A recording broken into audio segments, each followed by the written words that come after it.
कर्नाटकातील रायबाग इथल्या कपलगुती गावात राहणारे लखन आणि लक्ष्मी बेनाडे हे पती-पत्नी कामानिमित्त सध्या करवीर तालुक्यातील देवाळे इथं राहतात.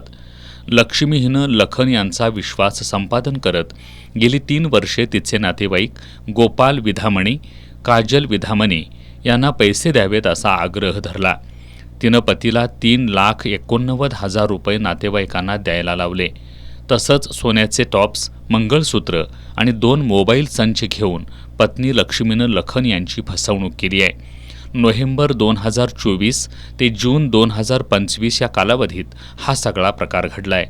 तसंच पंचशील हॉटेल आणि लक्ष्मीपुरी इथं तिनं नातेवाईक गोपाल विधामणी, काजल विधामणी, विशाल गस्ते, विश्वजित गस्ते, आकाश गस्ते, संस्कार देवाळे, अजित चुडेकर यांच्याकडून आपल्याला मारहाण झाल्याची फिर्याद पती लखन यांनी शाहूपुरी पोलीस ठाण्यात दिली आहे. या फिर्यादीवरून पोलिसांनी पत्नी लक्ष्मीसह नातेवाईकांवर गुन्हा दाखल केलाय.